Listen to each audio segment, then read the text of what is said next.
Bom dia a todos. Estamos dando início ao 8º episódio da série Energy Tech Talks, trazendo como tema o desenvolvimento do armazenamento de energia atrás do medidor. Agradecemos a presença de todos e aproveitamos para passar algumas informações. O microfone de todos os participantes está silenciado. Se vocês tiverem alguma dúvida ou pergunta, por favor, usem o botão Q&A que se encontra na parte inferior da tela, na barra de ferramentas do Zoom. Após o evento, vocês receberão nossa pesquisa de satisfação. Pedimos que colaborem conosco preenchendo. A gravação deste evento estará disponível em breve no site do Energy Solution Show e no YouTube do Canal Energia, no TV Canal Energia. Gostaríamos de agradecer a Huawei, patrocinadora deste encontro, e desejamos a todos um ótimo evento. Muito obrigado pela participação. Agora vamos assistir o vídeo de abertura do evento e, em seguida, eu passo a palavra para o Maurício Godoy, nosso moderador.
E agora eu passo a palavra para o Maurício Godoy, que fará a apresentação dos convidados e a moderação deste debate.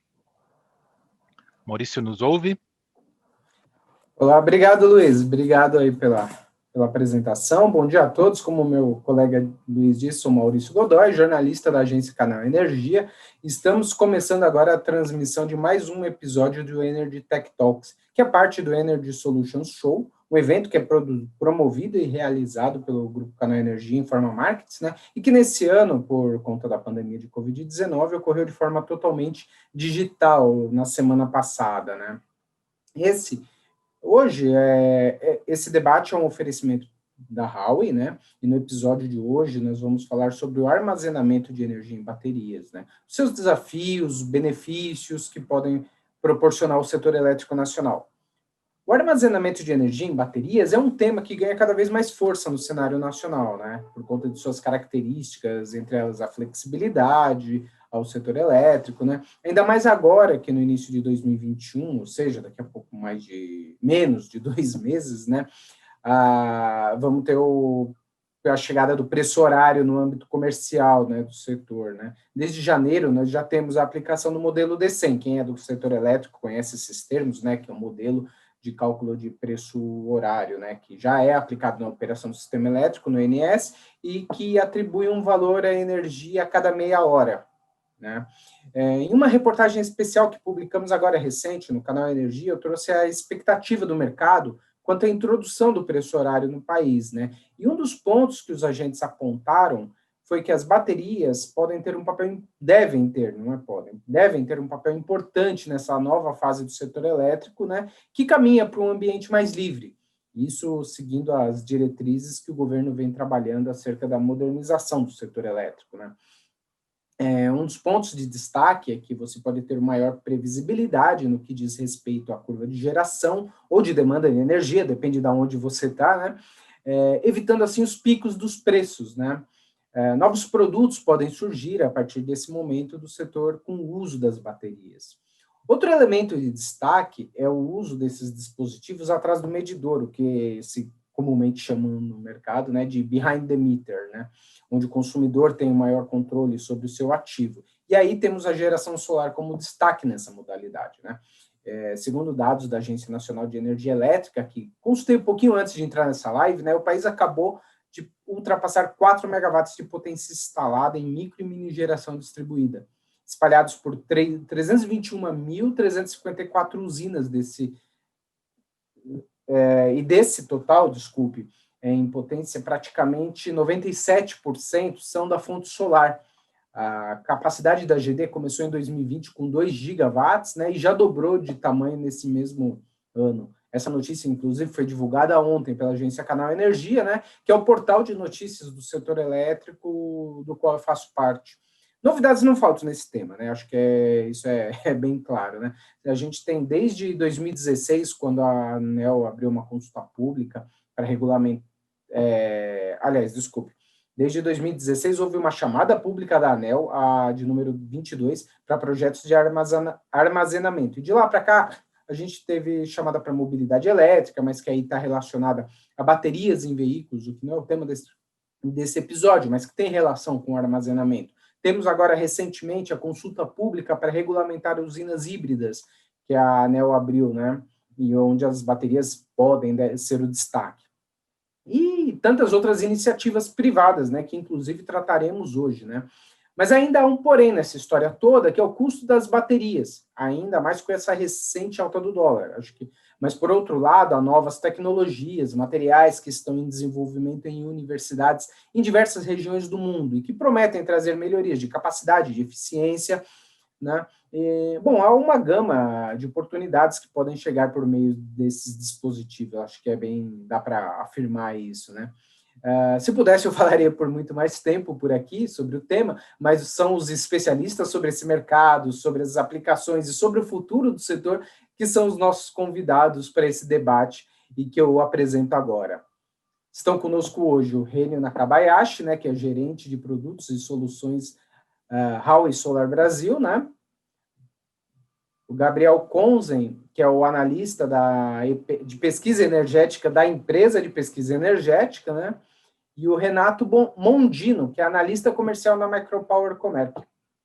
Antes de começar, eu gostaria de reforçar o que já disse o meu colega Luiz, que o público pode e deve enviar perguntas e comentários pelo botão de Q&A, que está logo abaixo na tela da plataforma Zoom. Então, para começar essa conversa, eu chamo o Rênio, que tem uma apresentação breve para nós sobre a tecnologia que a Howie está trazendo aqui ao país, né, que já foi lançada em outros países, né? Rênio, por favor, a palavra é sua. Bom dia, pessoal. Bom dia, Maurício Godoy. É um prazer estar aqui com vocês para falar sobre o assunto de armazenamento de energia. Eu tenho uma breve apresentação. Deixa eu compartilhar minha tela aqui.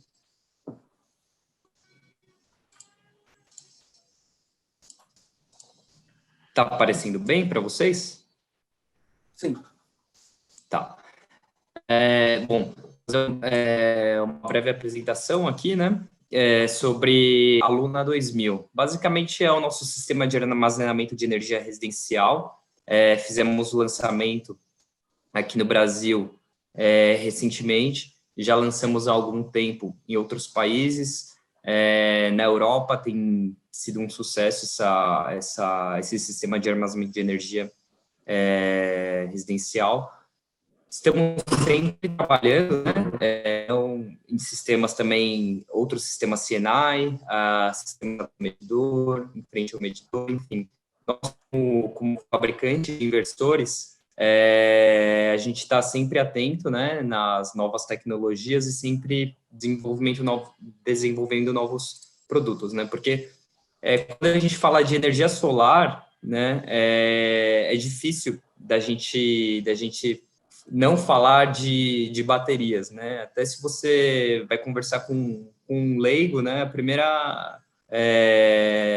primeiro questionamento é: eu vou poder ter independência da concessionária, vou poder ter o meu próprio sistema de geração, Então, nesse assunto, né, é quando a bateria entra. E quando a gente fala de sistemas residenciais, isso tem ficado evidente à medida que as pessoas usam cada vez mais a energia elétrica em casa, à medida que as pessoas estão trabalhando mais em casa, né? A gente percebe o quão essencial é o serviço de energia elétrica. E hoje mesmo, né?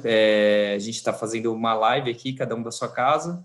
Se a gente ficar sem energia elétrica, por exemplo, o roteador aqui para de funcionar, enfim, a gente poderia ter um problema de transmissão. Então, os sistemas de energia elétrica, eles são críticos, né? E à medida que a gente vai dependendo mais da tecnologia, que a tecnologia vai evoluindo, eles passam a ser cada vez mais importantes. Nesse sentido, a gente traz aqui um ponto, né? Que é o principal recado, né, em relação ao nosso sistema de armazenamento de energia, que é o seguinte: não se preocupe com a falta de energia, né?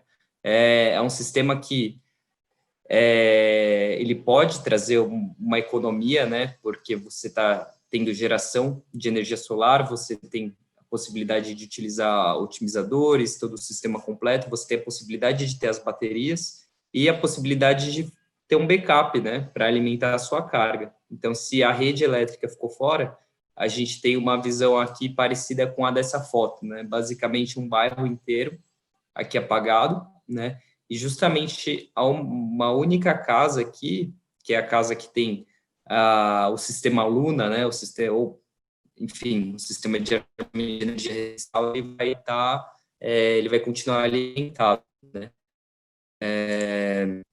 Nesse sentido também a gente, como empresa, né, fornecedora de equipamentos aqui, começamos na energia solar, né, aqui com os inversores, lançamos os otimizadores, temos os medidores inteligentes, os smart dongles para fazer a comunicação dos inversores, para fazer uma conexão Wi-Fi. Agora, recentemente, temos o sistema de armazenamento de energia. Então, hoje a gente não enxerga mais esse mercado de energia solar como um mercado de oportunidade de fabricar inversores e fornecer. Porque, no fundo, fabricante de inversores existem vários, né? Hoje no mundo, e cada vez a gente vê esses equipamentos com custo mais baixo, mas o que a gente enxerga hoje no mercado de energia solar é uma oportunidade para fornecer uma solução completa e fornecer uma experiência agradável, né, para o usuário, que no final das contas é ter um sistema de armazenamento de energia com um design interessante, que o usuário tenha vontade de colocar aí exposto, né, na sua própria residência, um inversor que tenha um design que seja fluido com a bateria, que tenha boas características técnicas, mas que também traga uma experiência agradável. Então, a gente não olha para esse ponto, nós queremos um sistema para diminuição de custos, né, estritamente. A gente está fazendo aqui um sistema que vai agregar, né, valor para o usuário também nesse sentido, né, de trazer experiências agradáveis, possibilitar que ele não fique sem energia elétrica, né, porque como mensurar, né, essa falta de energia elétrica, por exemplo? É um ganho intangível. Ele pode ser muito mais, né? Existe um método, né? Acho que o Gabriel vai comentar isso um pouco, do custo, né? Do não suprimento. Mas será que esse custo de não suprimento ele reflete o que o usuário enxerga, né? Na verdade? Ou será que se ele tiver num determinado momento em que a energia elétrica é estritamente necessária, será que ele e ele tiver uma falta, será que ele vai se sentir bem, né? Então, é nesse ponto. E aqui são algumas características técnicas da Luna, né? Basicamente, o sistema ele é composto por um módulo de potência aqui, e que a gente tem aqui compondo esse módulo, né?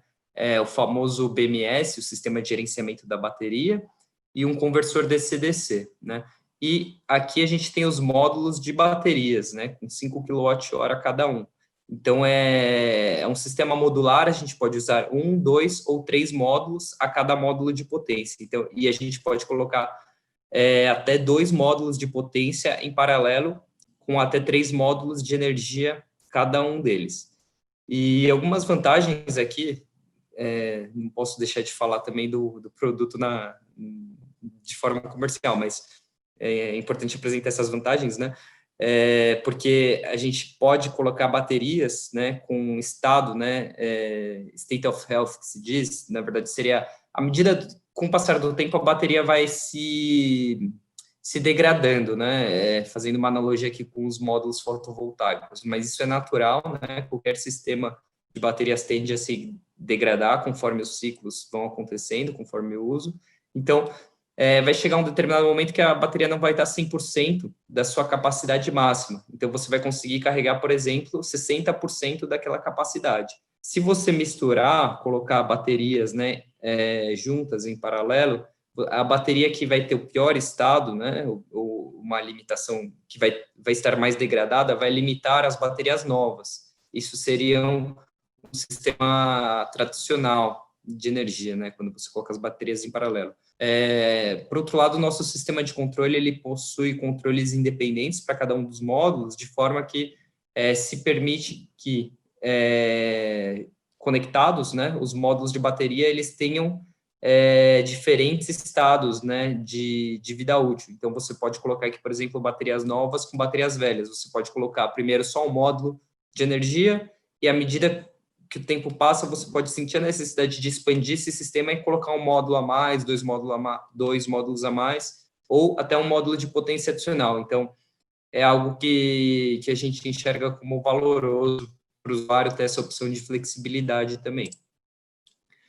Aqui só comentando, né, então, é um resumo do que eu comentei, a gente tem até a possibilidade de colocar até 2 módulos de potência por inversor, né. Se você quiser, você pode adicionar mais inversores, cada um com 2 módulos de potência em paralelo, e formar sistemas aí até 30 kWh e 10 kW de potência, né? Então, é uma característica aqui desse sistema que traz várias possibilidades, tanto em potência quanto em energia, né? E lembrando que a gente trabalha aí com baterias que têm a capacidade de até 100%, né, de DOD, que é profundidade de descarga do sistema. Tá? Aqui é algo que a gente enxerga bastante no solar, né, a relação DC-AC. Quando você tem um sistema de armazenamento de energia, você pode ter uma relação DC bem mais alta, ou seja, você pode ter uma relação de 2:1, não de DC ratio, até 10 kW de potência, potência pico, por exemplo, nos seus módulos, e 5 kW de inversor. Por quê? Em um determinado momento em que você está suprindo 5 kW na sua carga, e você tem 10 kW de potência pico, você poderia colocar esses 5 kW adicionais, na sua bateria, né? De forma que você use essa potência excedente para carregar a sua bateria, tá? E aqui só mencionando, né, a Huawei como empresa de telecom, empresa de tecnologia, valoriza muito a questão de sensoriamento também, a questão de segurança, né? Então, nós optamos pelas células de lítio ferrofosfato, as mesmas utilizadas nos veículos elétricos, né? Principalmente pela capacidade, né? E pela estabilidade que essa tecnologia traz. E temos um sensoriamento muito avançado também, com 8 sensores por módulo, né, para poder acompanhar a temperatura e garantir a segurança desse sistema. Tá? Aqui foi só trazer em linhas gerais mesmo o sistema de armazenamento de energia que a gente recém lançou aqui no Brasil.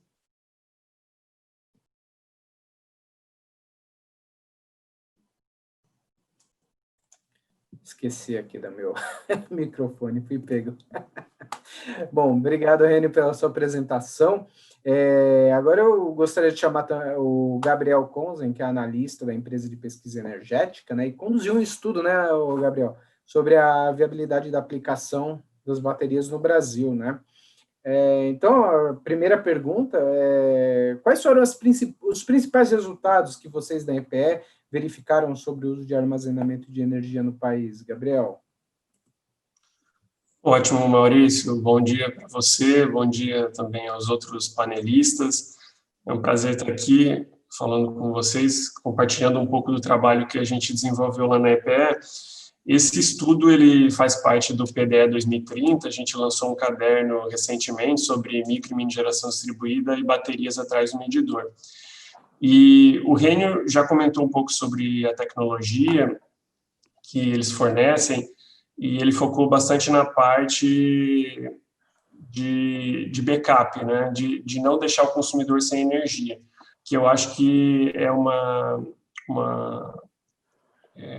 um produto valioso para o consumidor, mas como ele mesmo falou, é um pouco difícil de você quantificar o quanto vale isso para cada consumidor, porque dependendo do consumidor, ficar sem energia tem um valor e para outro tem outro. Então, como uma análise inicial, nós na EPR estudamos 3 aplicações, olhando mais para a questão de fazer uma espécie de arbitragem com essa bateria, de o consumidor ganhar dinheiro com essa tecnologia.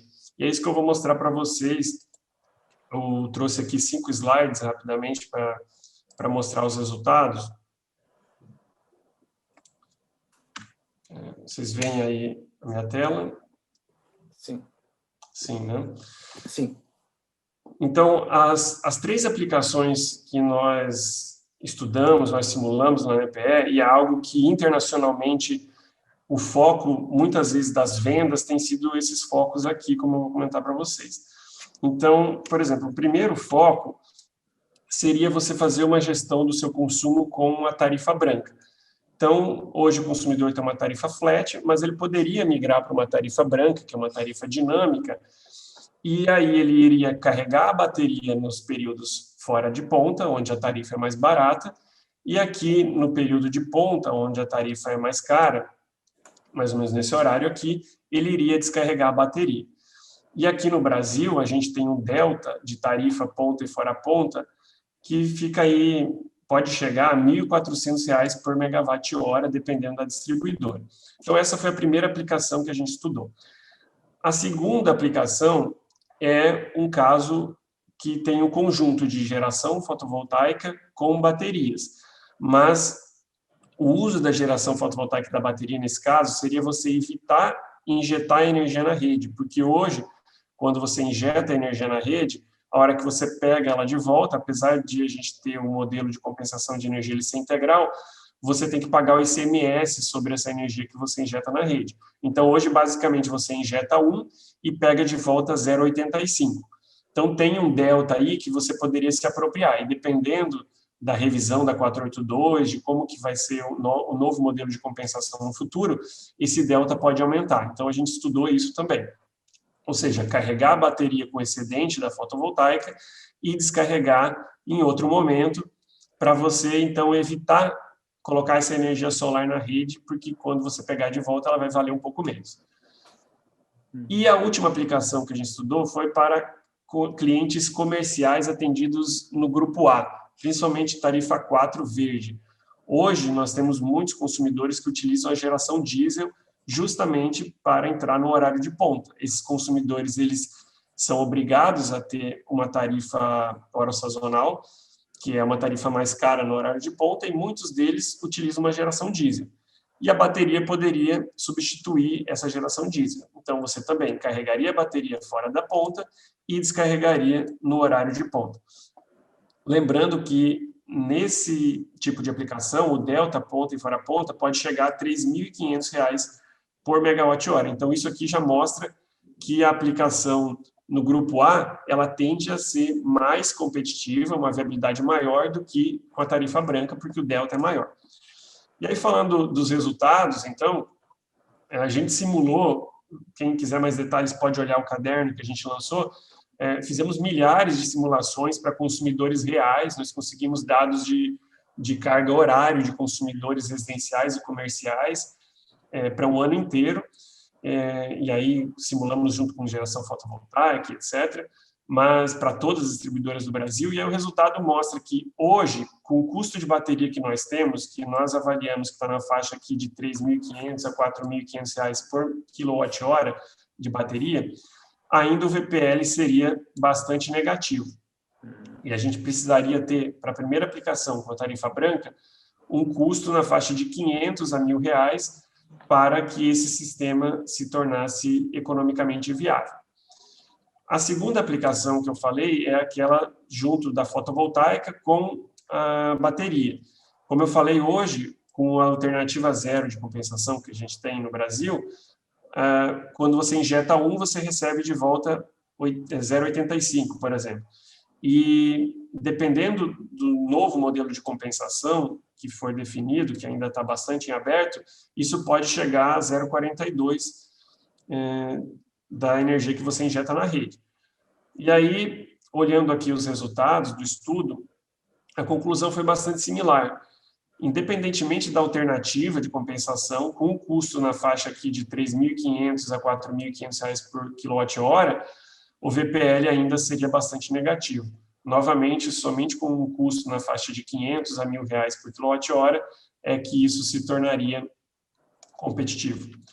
E a última aplicação, que é aquela do grupo A, do consumidor que hoje utiliza diesel, o resultado é um pouco diferente. Primeiro, assim, se você olhar só para a necessidade do consumidor em evitar o consumo na ponta, a bateria hoje com custo aí de R$ 3.500, R$ 4.500 por quilowatt-hora, em alguns lugares ela já começa a se viabilizar. Isso olhando exclusivamente para a solução com baterias. Como vocês podem ver aqui, na medida que o custo vai caindo, isso se torna um pouco mais viável. Só que, se você compara com a geração diesel, o diesel ele é ainda mais viável, ainda mais barato do que a solução com bateria. Então, a bateria, sim, ela é viável, só que o diesel, ainda olhando puramente sob a ótica econômica, ele seria mais viável para esse tipo de aplicação. E aí, novamente, nós teríamos que ter um custo da bateria chegando a uma faixa de 500 a 1.500 aqui, reais por quilowatt-hora para que isso se tornasse viável economicamente. Então, a conclusão principal desse PDE, desse estudo que a gente fez sobre o PDE, foi que olhando, primeiro, com essas premissas que a gente fez o estudo, e olhando puramente para uma ótica fria, olhando puramente pela ótica econômica para essas três aplicações, a bateria ainda não seria viável no curto prazo. Só que aí, eu até deixo aberto para a gente poder comentar na sequência, ao longo aqui do debate, quais são as aplicações, no que a gente poderia focar, então, para viabilizar as baterias, para vender bateria no Brasil. Porque, como o Renio falou, talvez o foco deveria ser realmente a experiência para o consumidor que ele está buscando. Muitas vezes, se você fala para o consumidor, eu estou te oferecendo uma bateria, a primeira coisa que ele vai pensar justamente é que ele vai poder ter energia em qualquer momento do dia e não vai sofrer com interrupções. E nós sabemos que em alguns locais do Brasil tem índices bem ruins de continuidade de fornecimento, os famosos DEC-FECs. E isso, para alguns consumidores, pode ser o efeito apelativo, digamos assim, para ele querer ter esse tipo de tecnologia. Ou então, falando do consumidor comercial, da comparação com o diesel, muitas vezes o diesel tem o problema da logística do combustível, do ruído, ou então de emissões também. Falando desse aspecto ambiental, lá na EPE a gente reforça bastante isso, que é um sistema de geração diesel que muitas vezes ele está atuando justamente no horário de ponta, no horário de pico, horário que tem muitos veículos rodando na cidade, a atmosfera já está saturada. Então, sobre o aspecto ambiental, seria muito benéfico ter também essa substituição de baterias, não olhando tanto só pela ótica econômica, mas também sobre esse aspecto ambiental. Então, eu acho que tem aí N outras aplicações que podem ser abordadas, podem ser buscadas, e acho que o Renato pode comentar também melhor de como que eles estão vendendo esse tipo de tecnologia para os clientes deles, para sair um pouco dessa visão, essa análise fria só da parte econômica e olhar também para outros aspectos. Não, legal, obrigado, Gabriel. Agora, como você já deu a deixa, né? Gostaria de chamar o Renato Mondino, da Micropower Comerc, que é uma das empresas aí que vem trabalhando com esses dispositivos no mercado nacional de forma pioneira, né, o Renato? Inclusive, eu já até conversei já com o Marco Krapios, que é o CEO da empresa, acho que no início desse ano saiu a matéria. Já tive alguns spoilers do Marcos Krapels no início do ano, né? Então eu gostaria de perguntar para você, Renato, pedir para você, na verdade, por favor, contar um pouquinho mais sobre a Micropower Comerc, e a viabilidade econômica que a empresa encontrou para a aplicação de baterias no país, como a gente acabou de ver aí com o Gabriel, numa análise fria, né? A gente tem essa viabilidade meio que colocada à prova aí, né? Como é que tem sido a experiência da empresa aí nos cases que vocês têm apresentado? Tem registrado em alguns deles, né? Bom dia. Bom dia, pessoal. Primeiro, bom dia, pessoal. Agradeço a participação. O Maurício, o Gabriel e o Rênio bem trouxeram, né? Como o assunto baterias, ele está começando a fazer um barulho aqui no Brasil. Muitas vezes clientes que a gente não está nem procurando vêm falar com a gente de baterias. Às vezes o pessoal vem com a cabeça de bateria igual a backup, né? E comercialmente nem sempre é assim, né? Um pouco da nossa companhia, até para contextualizar, né? O Marco Krapels é o nosso CEO, ele foi ex-vice-presidente de expansão global da Tesla, e também, antes da Tesla, ele foi vice-presidente de expansão na SolarCity, que era a maior empresa, o desenvolvedor epicista solar dos Estados Unidos na época. Hoje, ainda eles estão muito bem, né? Então, assim, o Marco, ele tem um background muito forte de armazenamento, de solar, de implantação de energias renováveis, de financiamento dessas energias, porque tanto solar quanto bateria são investimentos volumosos, e assim, mais do que você ter a tecnologia, você tem que ter o capital, e você tem que ter o capital que faça essa tecnologia competir, né? Então, o Marco, ele estruturou muito bem esses projetos nos Estados Unidos. Em algum momento, ele decidiu ele empreender, e ele trouxe 2 sócios, que foram, respectivamente, o Dale e o Peter, que são o nosso CFO e o nosso COO, né? Financeiro e operações. E o Marco, ele tem um grande relacionamento com o Luciano, que também é um dos nossos fundadores, brasileiro, que morou nos Estados Unidos, engenheiro com muita experiência também na área de energia, na área de fotovoltaico, e o Luciano trouxe esses americanos, né, esses estrangeiros para o Brasil. Chegando aqui, a ideia deles, durante o mapeamento do mercado, era se unir a um parceiro já local bem consolidado, que nesse caso foi a Comerc, que é a maior gestora de mercado livre do Brasil.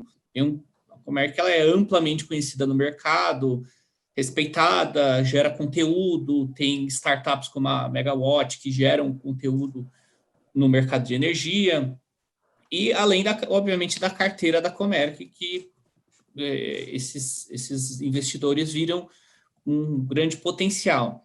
Então, a história da Micropower também se confunde um pouco da minha história, porque eu trabalhei na Comerc, vi a chegada dessa nova oportunidade, me interessei, bati na porta lá do pessoal e fui muito bem recebido. Assim, já estou indo para o meu 2º ano de Micropower, né? E assim, mudou, a gente se reinventa muito, né? O nosso mercado, ele é muito dinâmico, a gente acompanha muito o que acontece no Brasil. No ano passado, a gente teve a entrada da Siemens, numa divisão de serviços financeiros que faz investimento em startups de inovação. Esse ano a gente teve a entrada da Equinor. Então, assim, hoje nós somos uma companhia muito bem fundamentada em questão societária, né? Temos todo o suporte de engenharia da Siemens por trás de nós, temos a Equinor como uma empresa que está querendo entrar muito em renováveis, né? Então, assim, quando o Marco e os sócios dele vieram para o Brasil, inicialmente eles estavam na cabeça fazer um pouco do que já se fazia nos Estados Unidos, que é nada mais do que a arbitragem de tarifa, né? Lá existe uma arbitragem um pouco mais dinâmica que é daqui. Hoje, por exemplo, na distribuição, a gente tem uma arbitragem que ela é meio escrita em pedra. Olha, a ponta é das 6 às 9, né, das 5 às 8. hoje é definido. E lá fora, essa ponta, ela segue mais a demanda real, né? Coisa que provavelmente vai acontecer aqui em algum momento, né? A gente teve aí casos, se eu não me engano, foi em 2015, onde o blackout aconteceu às 3 horas da tarde, não aconteceu às 6, né? Então, assim, em vista disso, eles vieram, né, inicialmente com esse mindset. Vamos procurar clientes conectados em média tensão, estão pagando tarifas absurdas na ponta, e vamos resolver isso com bateria. Eu faço um investimento, ponho uma bateria que vai se carregar no fora ponta, né, onde o cliente tiver ali um espaço de demanda, e ela vai entregar energia na ponta e a gente vai ganhar dinheiro com esse delta de economia. Essa foi a primeira aplicação assim, que eles identificaram naquele momento que fazia sentido, né? Obviamente, eles já vieram com um plano de negócio de começar a expandir os produtos oferecidos no mercado, né? Então, eles iam começar, né, no peak shaving, com o tempo a gente vai abordando as distribuidoras, com o tempo a gente vai olhando as micro-redes, e quem sabe um dia até o consumidor final, residencial, né? Mas até por conta de nós sermos uma startup bem estruturada, mas que a gente precisa causar um impacto no mercado, a gente acaba olhando projetos maiores. Por isso que a gente acaba olhando inicialmente o cliente que ele está no grupo A4, está na média tensão, em alguns casos até o A3, um cliente que ele tenha pelo menos um consumo de 1 megawatt-hora na ponta ao dia, né? Assim, a gente consegue viabilizar um projeto de bateria de 1 megawatt-hora, a gente consegue aprovação com os nossos investidores, e a gente já, ano passado, conseguiu alguns bons resultados, né? Como a gente depende, e óbvio, o Mercado Livre ele é uma realidade. Se o consumidor ele tem consumo, e ele tem um consumo acima de 80, 90, 100 mil reais na conta de energia ao mês, ele vai para o Mercado Livre, né? Isso é um movimento natural. Ele indo para o Mercado Livre, ele paga mais barato na energia, ele eventualmente vai ter o desconto nas tarifas de distribuição por conta da energia incentivada, né? Já não vai ter o delta da energia, mas ainda assim ele vai enxergar o delta da distribuição, né? A não ser que ele compre o 1.100, que nem sempre vale a pena, né? Grande parte do mercado consome 1.005, ainda assim existe um delta. Então, já ciente disso, a gente começou, né, uma prospecção muito forte no mercado. No Brasil, quem é do mercado de energia sabe que tarifa de uma distribuidora não tem nada a ver com a outra, né? Varia muito, né? Você varia muito e até faz sentido, porque se você pegar uma distribuidora numa área super populosa, ela consegue diluir o investimento dela muito mais fácil do que uma distribuidora num estado muito grande com a população, né, esparsa. Então, dada essa variabilidade, a gente acaba tendo o distribuidor, a gente olha sempre o Brasil inteiro e o nosso plano como companhia é atender o Brasil inteiro, né? Existe um movimento de queda de preços de baterias que viabilizará deltas melhores. A gente acredita ainda no Brasil bastante, né? Esse dólar alto, que eu acho que ele dificilmente ele é bom para alguém, ele não vai se manter para sempre. A gente acredita na recuperação econômica, onde vai haver um ponto de equilíbrio ótimo para o nosso câmbio, né? Que seja benéfico para nossas exportações, mas também seja razoável para nossas importações. Hoje, esses sistemas, praticamente 70% do nosso custo são sistemas importados, né? Um dos nossos maiores fornecedores é a Tesla. Hoje a gente representa a Tesla aqui no Brasil, até pelo histórico e o relacionamento que os nossos executivos têm. Também representamos a Siemens, que tem uma linha de baterias com a Fluence. E nós somos, assim, eu diria que agnósticos. A gente quer oferecer soluções de armazenamento não necessariamente presos a uma tecnologia. Se vierem novas tecnologias que superem o que existe hoje, que sejam mais baratas, nós somos investidores agnósticos. A gente quer oferecer a melhor qualidade e excelência com a maior redução de custo possível, né? Então, em face disso, inicialmente a gente começou a gente é uma empresa de serviço, né? Nós, eventualmente, a gente pode vir a vender equipamento, vender soluções, mas o nosso core é uma empresa de serviço, então, nós somos uma empresa focada em CAPEX zero para o nosso cliente, né? Onde a gente faz um investimento e o cliente nos paga pela energia entregue, seria um PPA mesmo, né? Dessa maneira, a gente consegue atrair mais investidores, atrair mais capital, né? Estruturar o nosso negócio. Então, assim, inicialmente, a gente procurou e procura clientes que estejam no comercial com um certo consumo, em certas distribuidoras, como, por exemplo, a Coelba, a Celpa, a Enel Rio, que tem tarifas na média tensão bem altas, né? Uma relação ponta fora ponta acima de 2.000, acima de 1.500, depende se o cliente ele paga ICMS ou não paga, né? Isso também impacta bastante, né, no gross up das tarifas.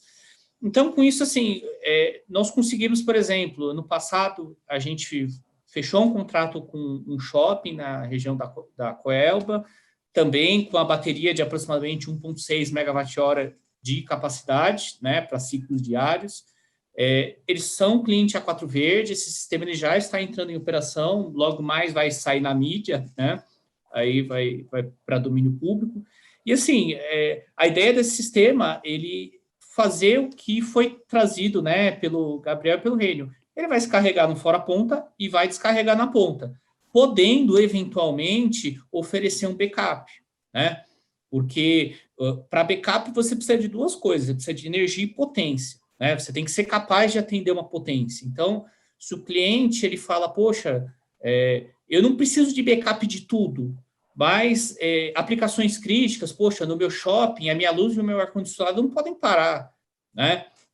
Então, meus elevadores. Então, eventualmente, um sistema que ele se viabilize para entrega de energia na ponta, ele consegue trazer com ele muitos outros serviços que são intrínsecos ao sistema de bateria. O backup, ele é um deles, correção de fator de potência é um serviço que o sistema de baterias, através do inversor, né, com a injeção de energia reativa, consegue fazer. A correção de Saxwell, né, variações de curta duração de tensão, a bateria consegue fazer. Então, assim, a bateria, de uma maneira até um pouco leiga, ela consegue limpar o sinal da rede, né, estabilizar o sinal da rede. A gente tem muitos clientes que nos abordam, principalmente clientes industriais, que eles falam, o meu problema não é que eu fico 1 hora sem energia. O meu problema é que eu tenho uma falta de meio segundo, uma queda tão rápida que os meus equipamentos, eles entram em parafuso, eles desligam e eu demoro meia hora para voltar, e com isso eu perco muito dinheiro. E esse cliente, ele está sendo prejudicado porque ele não tem nem como recorrer à legislação, porque a legislação vai falar, olha, falta de energia é menos que 3 minutos. O seu 1 segundo de falta de qualidade, ele não entra, né, nos indicadores. Então, a solução de baterias também, ela consegue entrar nesse universo. Aí, se o cliente, a necessidade dele é o backup, a estabilização da rede, mesmo que ele não esteja numa distribuidora das nossas favoritas nesse momento, eventualmente a gente consegue atender ele, porque aí a métrica acaba sendo outra. A métrica não é qual é a minha tarifa, a métrica é qual que é a minha perda. Qual que é o custo da minha linha de produção ficar desligada meia hora, de eu ter que jogar fora o que eu estava fazendo, da minha máquina estar amassando uma chapa e ela parar e eu perder a chapa. Então... Desculpa te cortar, mas entra justamente naquela questão do custo, né, que o Rênio acabou de falar, né? O quanto custa, não tirando essa análise fria da EPE, né? Cai naquela questão do custo de oportunidade para a empresa, né? Se isso vale a pena, né? Aí você tem uma equação financeira bem mais ampla, sim, né? Porque se o cliente fala, olha, eu perco X milhões com essas quedas de energia e não tem o que eu fazer, não tem para onde eu correr, e você me traz uma solução que resolve 99,9% do meu problema, e ela custa 20% a menos, então, assim, mais do que economia é a paz de espírito do empresário no negócio dele, né? Porque, assim, a pior coisa que tem para um negócio é a falta de previsibilidade. Hoje está tudo bem, amanhã pode não estar. Então, isso acaba sendo um produto. Óbvio, se a gente consegue uma distribuidora com tarifas interessantes, a gente consegue oferecer as duas coisas, né? A solução de baterias para um cliente onde a gente está gerando economia na ponta, ele acaba tendo um dimensionamento um pouco diferente de um cliente só para backup, né? Um cliente só para backup, em geral, você oferece a potência que ele precisa, e ele precisa de mais do que a potência, ele precisa da potência rápido, em milissegundos, por questão da sensitividade da aplicação dele, mas em questão de energia, em geral, você não oferece 1-2 horas de backup, você vai mapear a necessidade dele, o quanto realmente ele vem sendo impactado no histórico dele. Em geral, backups de 5 a 15 minutos, eles resolvem uma boa parte do problema, né? Porque acima disso, já começa a entrar nos indicadores da distribuidora, aí quem não quer ela, entendeu? Exatamente. Então, assim, eu não preciso oferecer um backup de meia hora, sendo que acima de alguns minutos, 3 minutos, se eu não me engano, a distribuidora ela já começa a ter as penalidades, né? Então, com isso, às vezes, uma solução não tão cara, ela consegue varrer uma grama de produtos. E aí, às vezes, os clientes vêm falar, poxa, mas o diesel, ele também faz backup. O diesel, ele realmente faz backup, um backup sujo, um backup custoso em operação, né? Só que ele não faz backup rápido. Então, se você precisa de energia firme, o diesel, a não ser que ele fique ligado, você fique no diesel e não na rede, ele não vai conseguir atender. Ele vai demorar, se o motor estiver muito bom, 30 segundos para entrar. Isso é eternidade que o cliente não tem. Então, assim... Essa mesma questão de um pequeno espaço que desliga, equipamentos de milhões podem... Exatamente. Né, Exatamente. Você perde a produção. Então, a bateria ela faz essa ponte muito bem, né? Ela seria, entre aspas, um no-break, né? Você teria a não interrupção. Então, a gente entrou no Brasil, né, olhando esse behind the meter, tivemos sucesso fechando alguns clientes, principalmente comerciais, shopping na Bahia. Vocês viram, isso eu posso falar porque está na mídia, nós fechamos um porto na Vale, no Rio de Janeiro, onde a aplicação também é na ponta. Em geral, né, a gente gosta de atender a ponta para clientes que estão na tarifa verde, porque uma das vantagens, né, da tarifa do A4 verde se a bateria ela vier a não atender uma parte da ponta, ele sempre pode comprar da rede e ele não vai ter nenhum malefício, né? Ele só não vai economizar aquele pedacinho. Então, se a bateria ela é de 1 megawatt-hora e num dado dia o cliente consumiu 1.2, esse 0.2 vai vir da rede, sem problema nenhum, né? Essa é uma das vantagens. Mas, para alguns clientes, a gente começou a observar que, mesmo se eles fossem azuis, né, A4 azul, A3 azul, a gente tinha um produto para eles, né? Por exemplo, um cliente A3, ele só pode ser azul, não existe A3 verde. Só que muitos desses clientes pagam uma demanda na ponta também muito cara. E ele não tem o que fazer com a demanda, porque se você é A4 e você pode não usar a sua ponta, você não tem a cobrança da TUSD. Agora, a demanda, ela é um compromisso com a distribuidora, e você não pode ficar mudando a demanda muitas vezes. Dependendo do grupo, você pode fazer a cada 6 meses ou mais.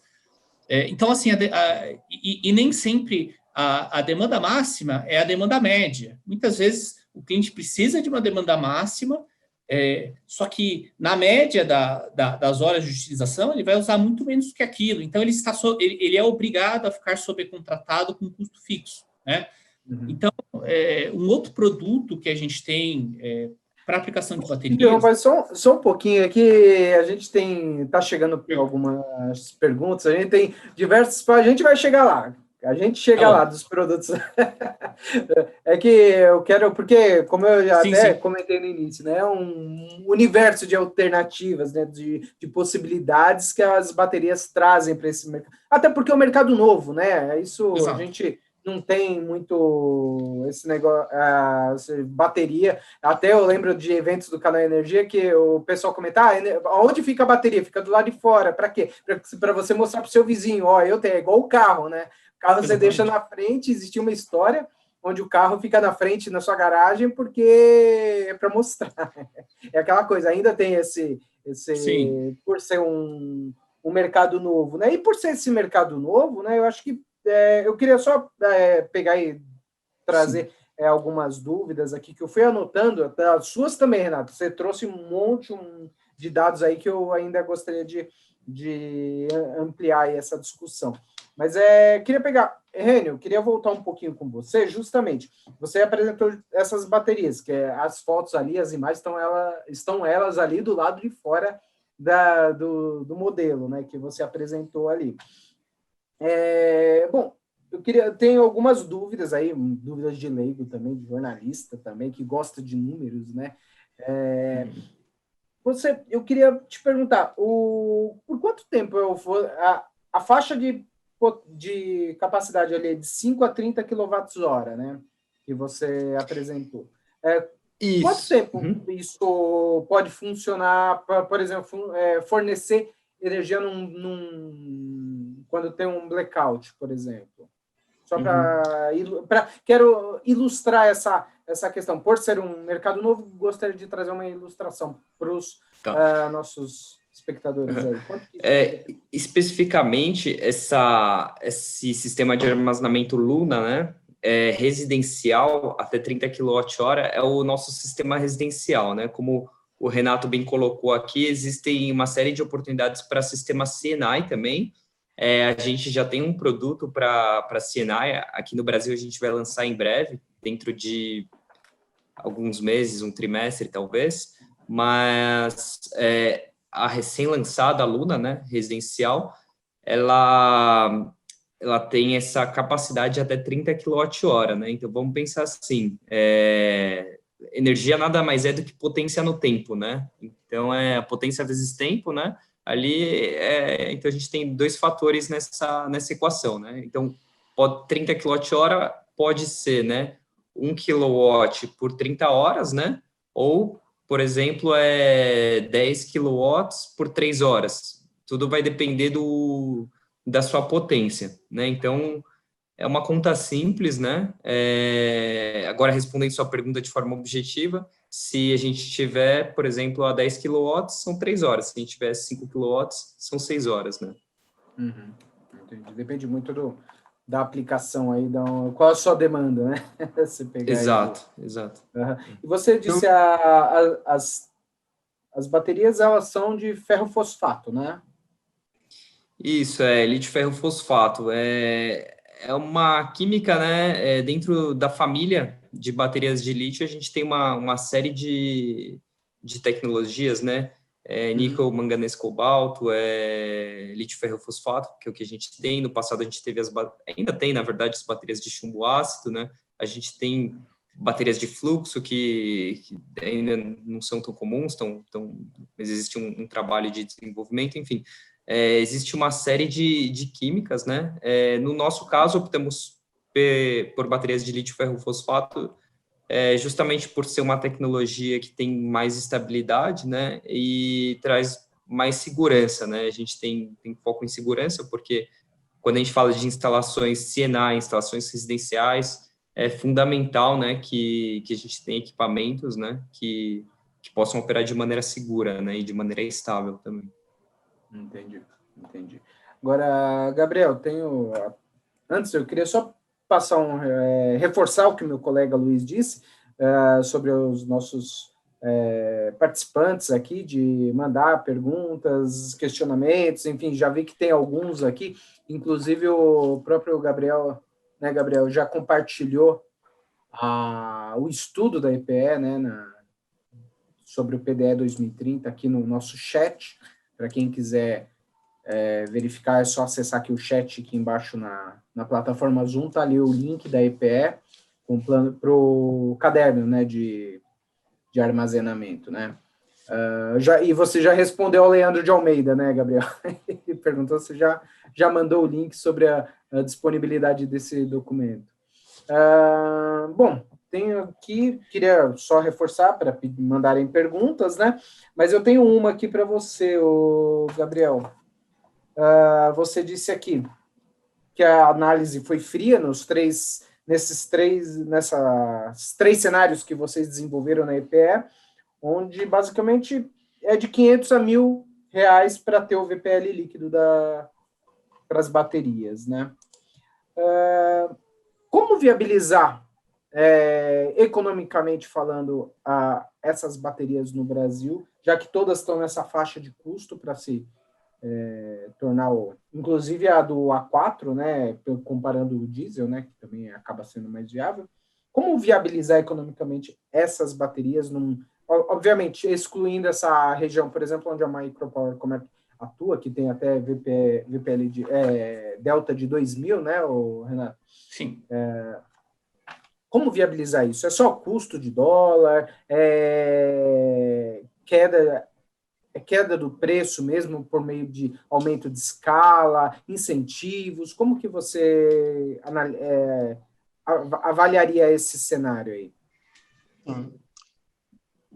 Então, olhando assim somente sobre a perspectiva tecnológica, a gente utilizou nesse nosso estudo uma referência internacional, um estudo que aponta uma queda de mais ou menos 8% ao ano no custo da tecnologia.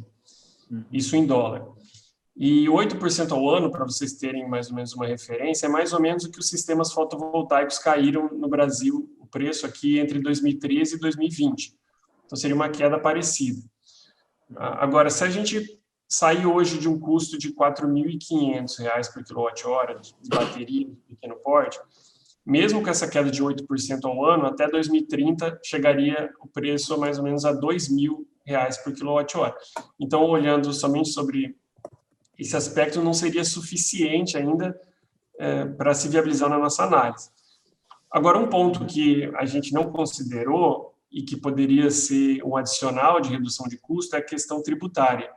Isso costuma ser bastante comentado nos painéis, nas discussões desse tema, porque, se eu não me engano, hoje, quando as baterias entram no Brasil, elas têm um adicional no preço de até 80%, talvez o Renato possa confirmar, do preço delas em função de IPI, de imposto de importação, para você trazer essas baterias para o Brasil. Então, se houvesse, por exemplo, uma redução dessa carga tributária, poderia reduzir ainda mais o custo. Isso olhando na questão da redução do custo. Aí você perguntou como viabilizar economicamente. Eu acho que uma das coisas, o Renato e o Rênio já comentaram, é olhar para essas outras aplicações, por exemplo, para esses consumidores que têm uma perda comercial muito grande de produção, na medida que eles param a produção industrial deles. Esse é um ponto. A outra questão que eu acho que a gente não comentou aqui ainda, talvez fuja um pouco do tema, é a questão dos sistemas isolados, de sistemas off-grid. Geralmente são feitos leilões de energia para atender esses sistemas isolados, e hoje os sistemas de bateria eles já são bastante competitivos nesses mercados. Inclusive, teve um leilão no ano passado para Roraima, se não me engano, e teve uma solução híbrida de bateria mais fotovoltaico, mais geração a diesel com biodiesel, que acabou vencendo um dos lotes ali, e ano que vem vai ter um outro leilão também para atender algumas localidades, e essa geração híbrida com baterias é permitida, então poderia participar. Então, eu enxergo mais assim, olhando esses nichos que poderiam ser viabilizados hoje em dia já, com o preço, mesmo com o preço que a gente tem. E aí é claro que se o preço cair, seja por uma questão tecnológica, seja pela questão tributária, aí você melhora ainda mais. O último ponto é uma questão, para se falar mais de médio e longo prazo, é pensar em modelos de negócios alternativos, por exemplo, com a venda de serviços ancilares. É algo que em alguns países já é possível, você, consumidor de pequeno porte, com geração distribuída, com recursos distribuídos, você, principalmente através de um agregador, você ofertar serviços ao mercado, por exemplo, serviços ancilares. E aí sua bateria poderia suprir, seria uma receita adicional que você teria. Então, olhar também para esse, se chama, né, costuma-se falar value stacking, né, que você pega uma receita aqui, uma receita de outra aplicação ali, você vai somando diferentes usos para a bateria e você vai empilhando essas receitas e no todo a conta pode fechar. Claro que depende de cada consumidor, depende também dessa questão regulatória, de ter um mercado mais aberto para esse tipo de fornecimento, mas eu também enxergo como, nessa linha de modernização do setor elétrico, eu enxergo também como um caminho para viabilizar as baterias. Entendi. Não, legal. Tem aqui alguns comentários no chat também. Eu peço para a audiência concentrar as perguntas no Q&A, porque senão aí o moderador aqui fica com a tela cheia de janelas aqui, acaba sendo um pouco mais trabalhoso. Mas, assim, no chat, você falou das questões tributárias, tem alguns comentários aqui sobre IPI, ICMS, custo do frete, enfim, o pessoal participando aí, ajudando nessa discussão, né? Eu queria voltar, pegar as perguntas aqui, para não deixar a audiência aqui sem respostas, né? Começar aqui com o Juliano Vescovi. Para você, Rênio, ele pergunta que o sistema Luna é o único disponível no Brasil ou há outros aí acho que imagino pela Huawei, né? Já que é o nosso... Não, pela Huawei, né, o nosso sistema Luna é o nosso sistema de armazenamento disponível no Brasil, né? Existem outros sistemas, tem sistemas do Luz para Todos que foram instalados no passado lá na Amazônia, mas, por exemplo, são com inversores off-grid, baterias de chumbo ácido, sistemas antigos, né, que já vieram a ser instalados aqui, mas hoje existem outros sistemas disponíveis também aqui no Brasil, né? Agora, com a Huawei, o nosso sistema é o Luna, né? E a gente vai trazer aqui, além do residencial, a versão CNI e Utility Scale também. Entendi. Outra pergunta, só para aproveitar que você está aqui com o microfone aberto, o Erivelton Bronzeado, ele pergunta aqui, como ficarão os serviços de manutenção e descarte das baterias, né? E como é tratado a distorção da tensão que poderá ser causada pelo uso das baterias? Acho que, como por serem questões técnicas, acho que você, Rênio. Tá.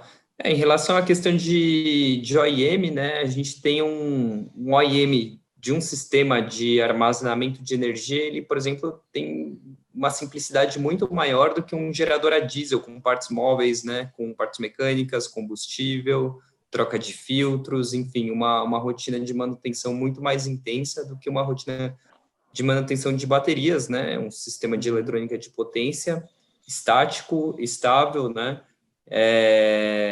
que você tem um monitoramento completo, com um sistema de monitoramento de temperatura, um BMS. Então, o OIM do nosso sistema, ele acaba sendo muito automático, com um pouco de interação humana e muito fácil. Então, nada além do que a gente já vê hoje em outros sistemas de energia. Em relação ao descarte, né, a gente, depois da vida útil, as baterias de lítio, não só as baterias estáticas para uso energético, mas as baterias de veículos elétricos também, outras baterias de lítio, elas são enviadas para reciclagem, né? Além existem uma série de metais que compõem, né? De ligas, alumínio, outros metais também que compõem as baterias, então elas são enviadas para reciclagem ao fim da vida útil.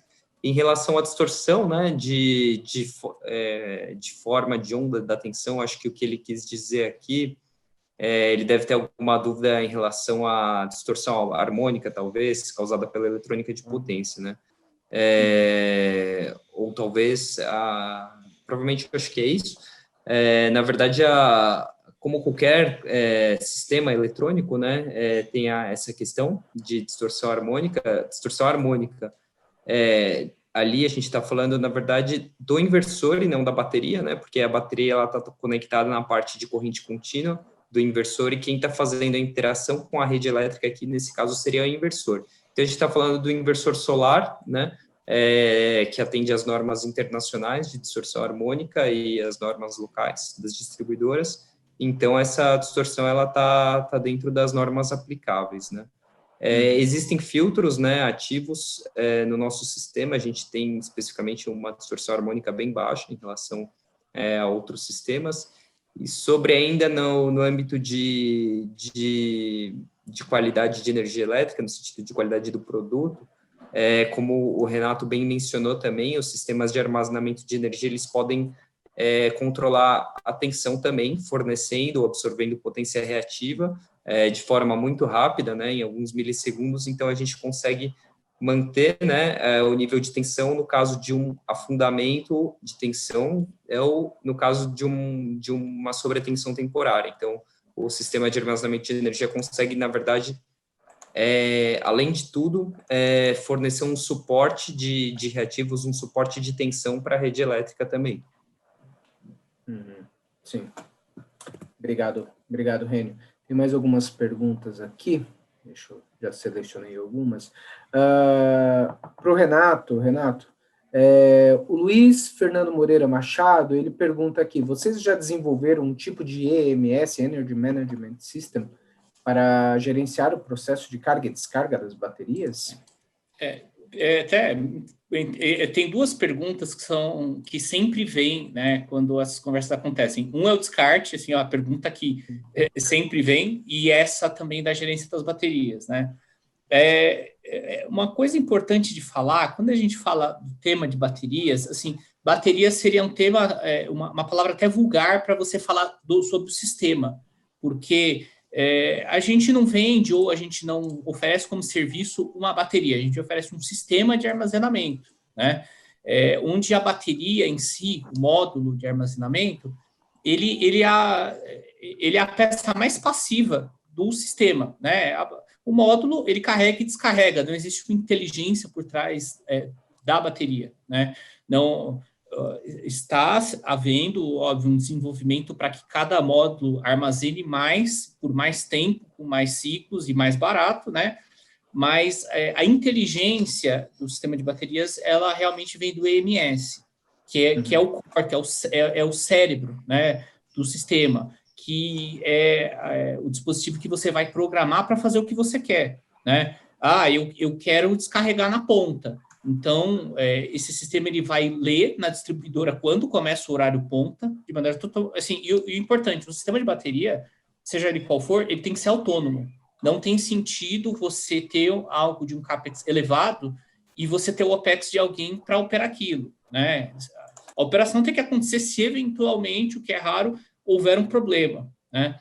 Mas, voltando um pouco, o EMS ele já está integrado. Por exemplo, no caso da Tesla, como a gente usa soluções deles, a gente usa o EMS da Tesla, né, que ele é extremamente dinâmico, ele já foi extremamente estressado para outras realidades tarifárias, e agora a gente faz uma adaptação para a realidade brasileira. Então, assim, ele é muito dinâmico, e ele é um sistema inteligente, onde ele vai olhar no horário fora ponta, onde que eu tenho espaço na rede, na demanda, para carregar minha bateria, e percebe quando está chegando o horário ponta, quando vira fora ponta para fazer o descarregamento, né? Isso é uma aplicação. Se for um backup, esse sistema também vai ficar monitorando a rede. Quando ele enxergar a queda de tensão, né, pela falta, ele também vai entrar, ele vai fazer lá as comutações, desligar da rede. Então, os desenvolvedores de bateria, eles põem muitos recursos no desenvolvimento do EMS, porque ele é muito importante. Principalmente, eu sei que foge até um pouquinho do tema aqui, mas uma das linhas de negócio que a gente está colocando muita atenção são as microredes, né? Por questão do que entra um pouco até do que foi comentado, competitividade econômica, o quão caro é você levar energia ou combustível, né, para comunidades isoladas. Uma microrede, muitas vezes, você pode ter uma microrede híbrida, onde você até tem uma geração a diesel, né? Mas a ideia da microrrede é você ser o mais renovável possível para não ter que mobilizar o seu combustível até o local de consumo. Então, você tem uma microrrede solar com bateria, e hoje a gente já está trabalhando nisso, né? Já está acontecendo. Você precisa de um controlador muito inteligente para entender a carga, a geração e o armazenamento, né? Hoje, por exemplo, a gente usa um dos exemplos de microcontrolador de rede que a gente usa é o da Siemens. Ele atende muito bem, né, as nossas aplicações. Então, novamente, o MS ele é parte do conjunto. Não tem como eu aplicar uma solução de armazenamento sem o MS, seja da Tesla, seja da Siemens, seja no sistema da Huawei, mesmo ali no residencial, terá que ter o MS, porque caso contrário o sistema ele não consegue decidir. Bom, eu uso potência solar, eu uso carga da bateria, eu tenho carga para atender, né? A bateria em si ela não tem essa inteligência. Então, o contexto do armazenamento é a solução, né? Que envolve a bateria, o inversor, o MS, se necessário o transformador, as proteções. Tem que realmente ser um turnkey de armazenamento, né? Em geral, quando a gente aborda os nossos clientes oferecendo o serviço, eu trago todo esse investimento, né? Não tem sentido eu falar para o cliente, olha, eu ponho uma solução de armazenamento, mas então você tem que investir 1 milhão aqui, porque você tem que mudar a sua fiação, né? Não tem sentido. Então, a gente vem como uma solução de turnkey mesmo para os nossos clientes. Legal.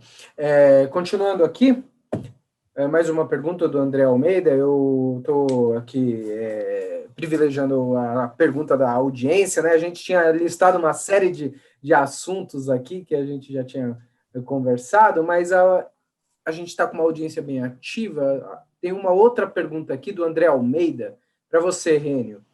Ele fala sobre os filtros ativos que você comentou, né?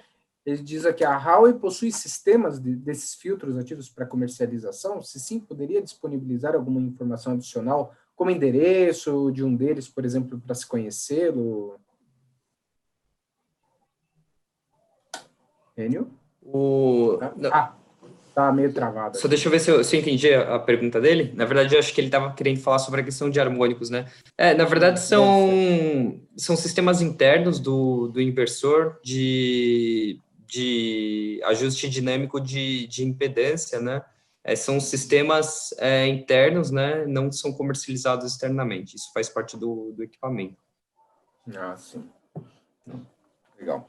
Bom, queria fazer só um corte aqui, e voltar, assim, não abandonar aqueles nossos temas, né? E um deles, até eu citei no início, até porque a gente já está com 1h11 de live aqui, que é a modernização do setor elétrico, né? O Rênio apresentou a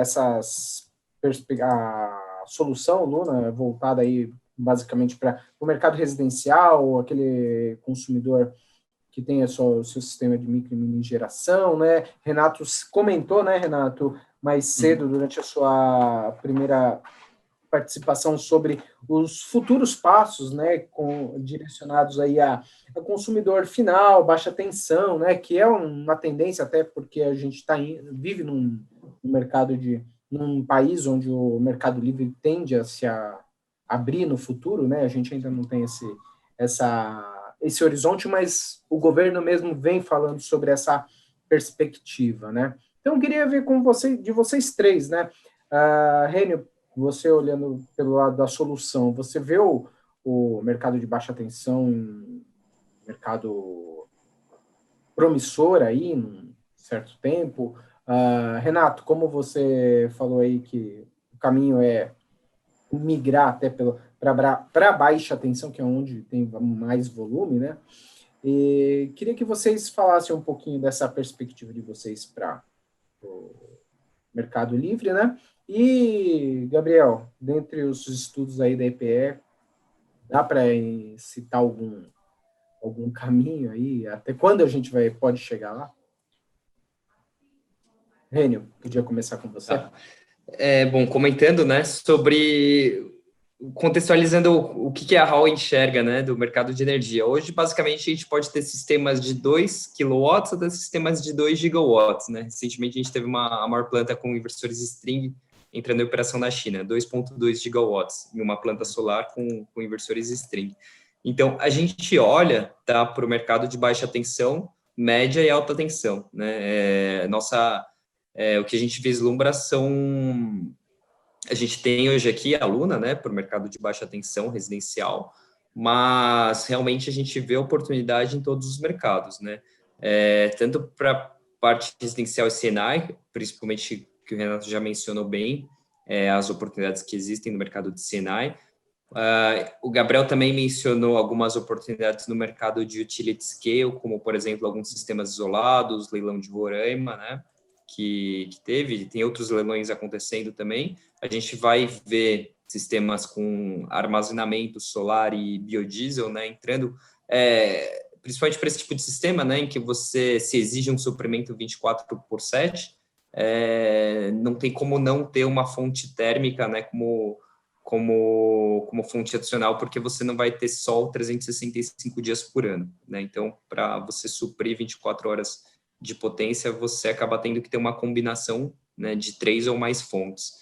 E agora, uma coisa que acontece, né, a gente vê que ano a ano o preço da energia solar cai, né, a gente está no menor patamar hoje de energia solar. Quando a gente pensa que houve uma estabilização do preço da energia, a gente vai ver num leilão seguinte a energia ficou mais barata, e isso traz, né, isso por conta de tecnologia, as tecnologias evoluem, né. A gente teve, por exemplo, recentemente os painéis bifaciais, os próprios inversores evoluíram, não apenas ficam mais baratos, mas ficam mais eficientes, começam a trazer mais um OEM mais eficiente, enfim. Essa evolução tecnológica traz um barateamento da energia solar. O próximo passo, na verdade, que eu enxergo seria uma prestação de serviços, né, dessas plantas solares. Simplesmente elas não vão apenas fornecer energia, né, como a gente vê hoje, fornecer energia quando houver sol, né, elas passam a oferecer suporte à rede elétrica, né.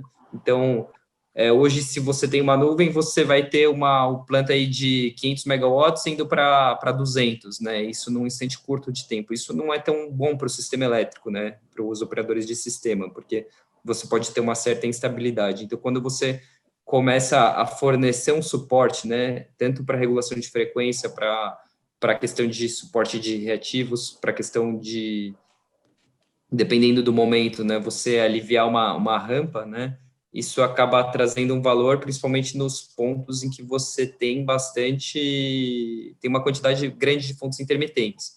E hoje a gente vê, né, principalmente aqui no Brasil, em alguns determinados locais específicos, térmicas sendo despachadas por questões elétricas, né.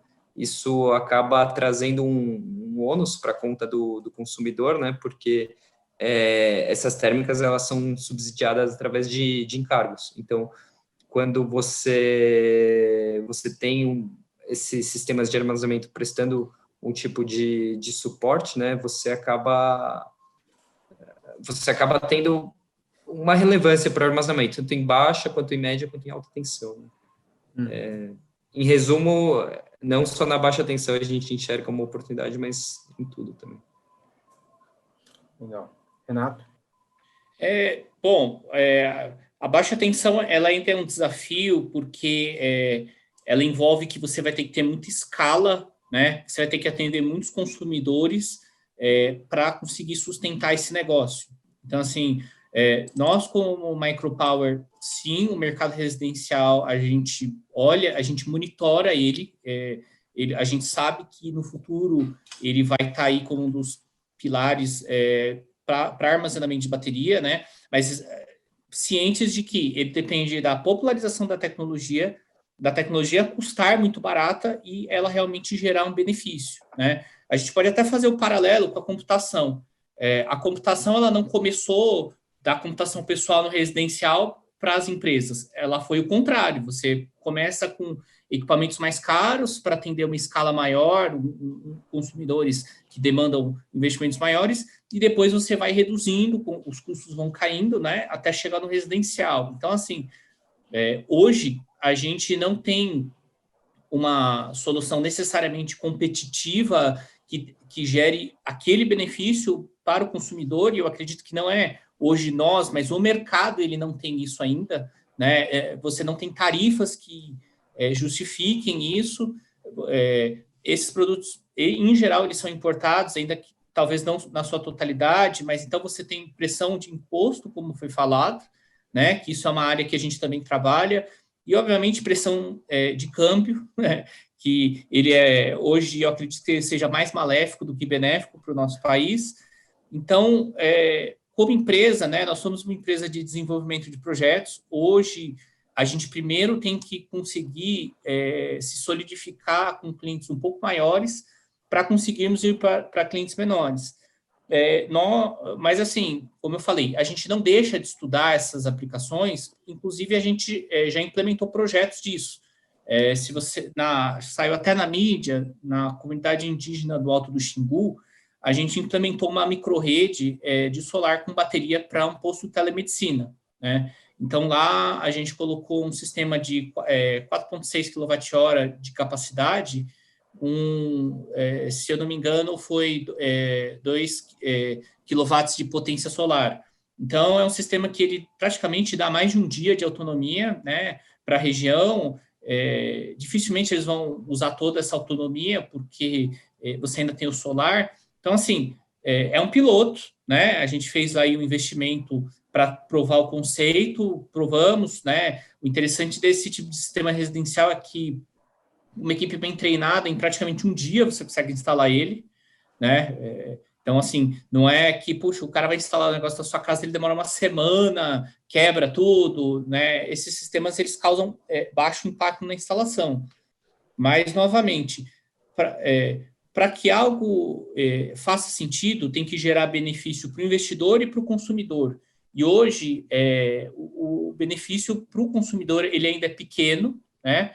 E para o investidor ele é inviável, né? Energia é um insumo caro, é um insumo que, infelizmente, ele vai ficar mais caro, né? Queimar carvão, queimar óleo, queimar combustíveis fósseis vai cada vez ficar mais caro, né? Acho que a gente acompanha mesmo aqui no mercado interno, para você encher o tanque do seu carro cada dia é mais caro e vai ficar mais caro. Então, essa pressão por fontes onde você não tenha o custo do combustível vai ser muito forte, né? E mesmo com o Mercado Livre, para consumidores conectados, energia ela ficará mais cara. Então, buscar meios renováveis, meios sustentáveis que abaixem esses custos com gerações mais descentralizadas é uma tendência, né? Hoje, talvez, a gente não consiga, num curto ou médio prazo, atender o consumidor residencial na casa dele. Só que uma coisa que a gente já conversa com distribuidoras e que a gente já enxerga é a colocação de bancos maiores para atender bairros ou sub-regiões para realmente dar suporte na rede. Porque não adianta eu me preocupar em dar backup para cada casa. Eu tenho que dar backup para o bairro, porque se a casa ela ficar ligada só e o bairro ficar sem energia, tudo bem, eu não perco meu roteador, mas eu perco meu poste, eu perco a minha rede de comunicação, perco a antena de celular. Então, eu diria que, saindo do comércio e da indústria, o próximo passo para chegar nos clientes residenciais seria atendimento de serviços ancilares para a distribuidora. Nós temos até um exemplo clássico, que é a Faria Lima, né, onde você tem uma concentração de carga muito grande e é difícil para a distribuidora atender aquela região. Então, provavelmente, um banco de baterias, principalmente na ponta, daria um belo de um alívio para a distribuidora. Para ela, acaba sendo interessante, porque ela mitiga investimentos dela, né? Um transformador, uma subestação custa muito caro. Ela pode adquirir ou adquirir como um serviço a nossa solução e gerar mais eficiência para a rede dela, né? Então, esse é um caminho que eu enxergo, onde, depois disso, o próximo passo seria realmente a popularização de um sistema residencial. Tá bom? Legal, obrigado. Gabriel, eu acho que o Renato citou vários pontos aí que você já citou também, né, na sua resposta, principalmente o de serviços ancilares, né? Pois é, eu acho que o Rênio falou muito bem da parte olhando para o utility scale do uso da bateria no contexto de modernização. Sim. O Renato também já abordou essa questão dos serviços ancilares que eu já tinha comentado. E aí, se eu puder adicionar, eu diria que, bom, tem o PLS 232, que está sendo discutido no Senado de modernização do setor elétrico, e ali, o que tem ali que afeta, por exemplo, o consumidor residencial, comercial, baixa tensão, que tem a ver com baterias, é a questão da tarifa binômia, por exemplo. Uhum. Então, ali, se for aprovado, por exemplo, lá no projeto fala que, se não me engano, até 60 meses após a aprovação do projeto, os consumidores atendidos em baixa tensão deveriam ter uma tarifa binômia, basicamente. Em outras palavras, mas é isso. Então, essa tarifa binômia poderia ser, como é hoje um consumidor em alta tensão, ele teria uma cobrança, uma parte da tarifa dele sendo cobrada em reais por quilowatt, a cobrança de demanda.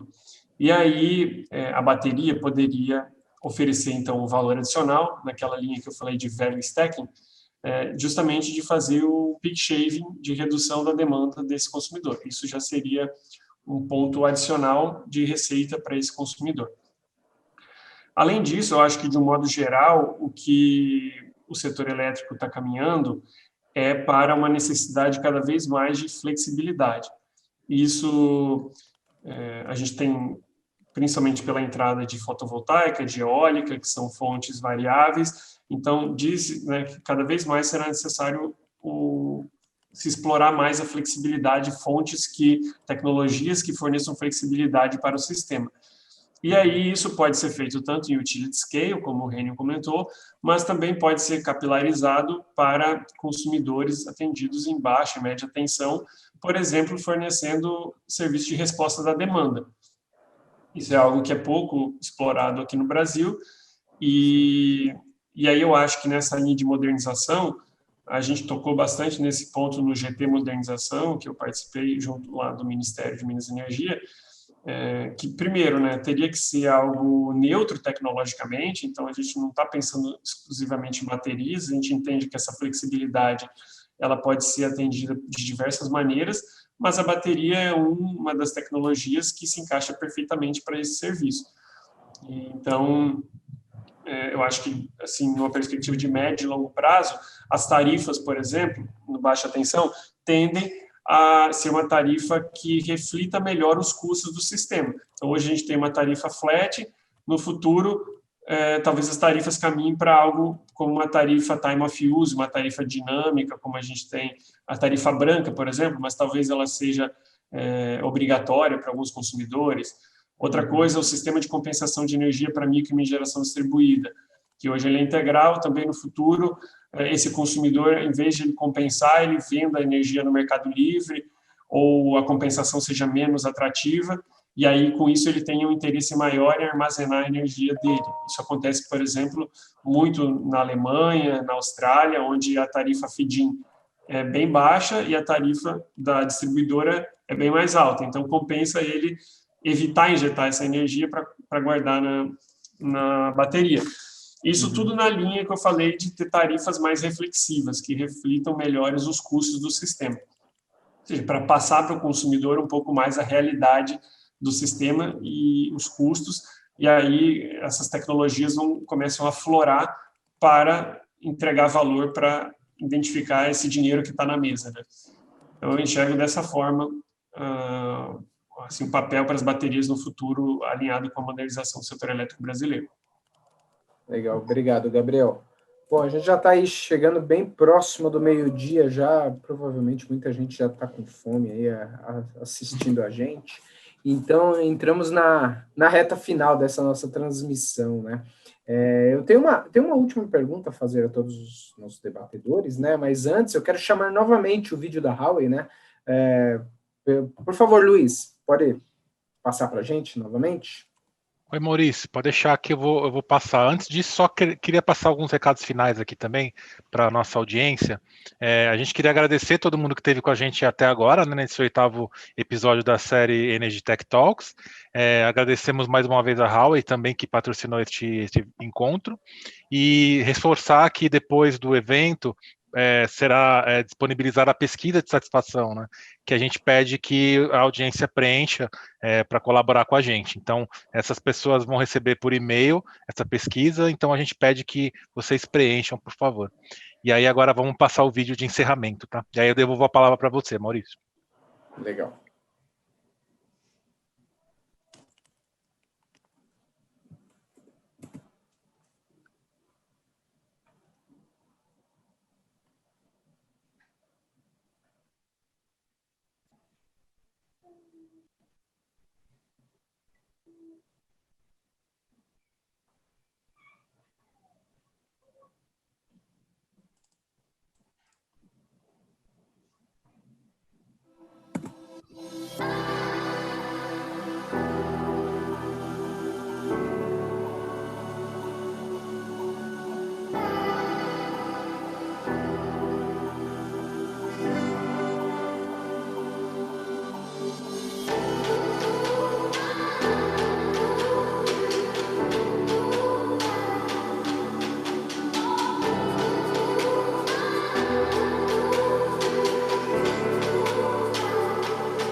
Prontinho, Maurício, devolvo a palavra para você agora.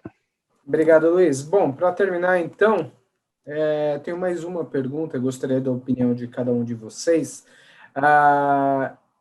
De tudo isso que a gente pegou e debateu, conversou, falou sobre esse mercado aí, e vai faltar com certeza muitos outros pontos, porque como eu disse, é um mercado dinâmico e tende a crescer cada vez mais. A pergunta é: vocês acham que o futuro do Brasil, o futuro aqui no Brasil mais imediato, num curto, médio prazo, médio prazo, eu acho que esse seria o mais adequado, termos baterias no behind the meter ou no in front of the meter? Qual deve ser o principal mercado aqui no Brasil nesse médio prazo e por quê, assim? E mais uma, só para complementar, o consumidor vai poder se desconectar do grid no futuro? Como que vocês veem esse mercado chegando na próxima década aí? Começando com você, Rênio, depois Renato e para terminar o Gabriel. Desculpa, Maurício, eu estava concentrado tentando responder uma pergunta no chat aqui. Eu tava vendo que eu mandei só para os painelistas. Não, mas... claro. Até porque a gente não consegue responder a todas as perguntas, você já estava adiantando bastante coisa. Se puder repetir, eu agradeço. Não, claro. Pensando no médio prazo, ou pensando aí no horizonte do PDE 2030, né? Como que vocês veem? Behind the meter ou in front of the meter? Qual deve ser o principal mercado aqui no Brasil e por quê, né? E além disso, o consumidor, quando a bateria chegar na baixa tensão, ele vai poder se desconectar do grid no futuro? Como que você vê o mercado na próxima década? Tá. Sobre a questão de tentar adivinhar o que vai acontecer no futuro, eu prefiro deixar com a EPE. Eu só tenho uma certeza se eu tentar responder essa pergunta, que eu vou errar, né? Porque essa questão de fazer previsões e tal é complicado realmente, porque uma premissa que você adota, né, para fazer essa conta, ela pode ser mudada de forma muito fácil, pode acontecer outras coisas, né? Mas o fato é que quando a gente observa o passado, né, com o que aconteceu na GD e na Utility Scale, no final das contas, as plantas centralizadas, elas cresceram muito, as plantas distribuídas também cresceram, né? E as regras, elas foram feitas de forma que possibilitasse, né, esse crescimento. Então, na verdade, isso vai depender muito das regras também, das políticas públicas, do ponto de vista regulatório, né, do que vai acontecer. Porque quando a gente faz uma avaliação desse tipo, hoje a gente sempre faz com as regras atuais. E o ponto é que a evolução, né, dos sistemas de armazenamento de energia, eles vão depender muito de como as regras forem estabelecidas, né? Eu acho que esse é o primeiro ponto. E sobre o outro ponto que você comentou, né, sobre... qual que era o segundo ponto mesmo? Sobre a desconexão do grid. Na verdade, isso já pode acontecer, né, com a própria Luna, por exemplo. Hoje, o sistema ele pode funcionar on grid, pode funcionar off-grid, pode funcionar no modo backup, né? Então, nosso inversor já tem a capacidade de funcionar como fonte de tensão ou fonte de corrente, né? Então, isso já é uma realidade, né? Claro que não existe uma motivação, né, com as regras de hoje, uma motivação econômica para as pessoas se desconectarem do grid. Seria algo mais no sentido de estou desconectado do grid, né? É uma opção, mas hoje o grid está aí, os investimentos, né, da concessionária estão feitos, estão diluídos em vários consumidores, e no momento em que você está numa grande cidade, você está num local que já tenha essa infraestrutura, não faz tanto sentido você optar por não ter. Agora, se a gente está falando de um sistema isolado em que essa infraestrutura não existe, aí é uma outra história, né? Porque na sua comparação seria levar aquela estrutura para lá. Nesse sentido, faz todo sentido você estar desconectado do grid, estar operando, né, fora do grid. Obrigado. Renato?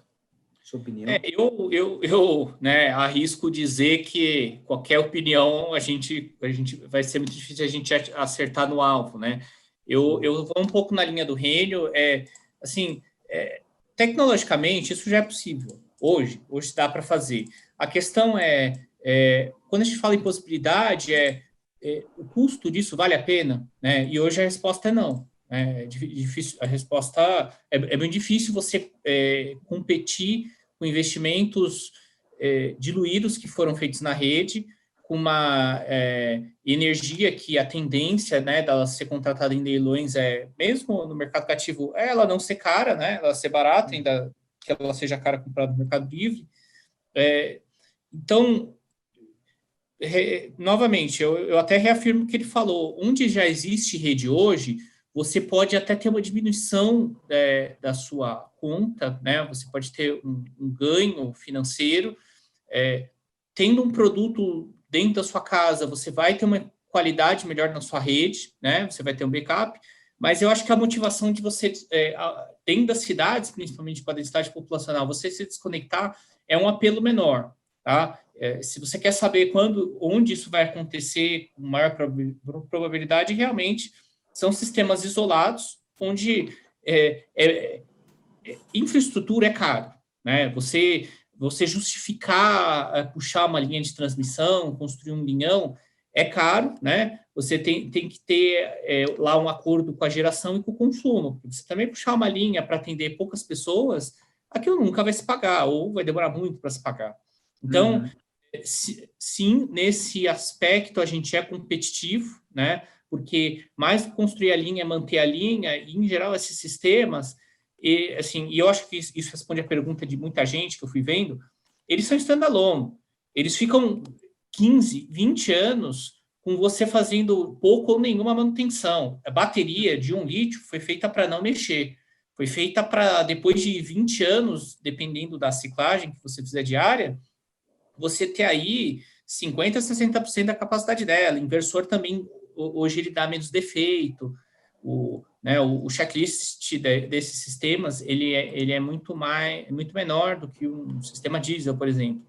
Então, esses sistemas, eles vão sim garantir independência de energia para quem está mais isolado, vai economizar para a distribuidora em algum momento, e a distribuidora, através do uso para todos, ela já faz isso, né? É mais barato você ter um Sigfee, que é um solar com bateria, ainda que seja de chumbo ácido, do que você levar uma linha 2.000 quilômetros para atender pouca gente, né? Então, acho que isso entra um pouco, assim, respondendo a sua pergunta. Economicamente, faz sentido quando você não tem realmente uma rede disponível, né? Entendi. Agora, Gabriel, essa economicidade aí pode chegar em qual período na sua avaliação? E só aproveitando o gancho aí da resposta do Renato. Então, o estudo que a gente fez, no estudo que a gente publicou, a principal conclusão é que no cenário decenal, no horizonte decenal, ainda não seria economicamente viável essas aplicações, essas 3 aplicações que eu comentei. Uhum. É claro que esse cenário pode mudar e a gente vai atualizando o estudo ano a ano, né?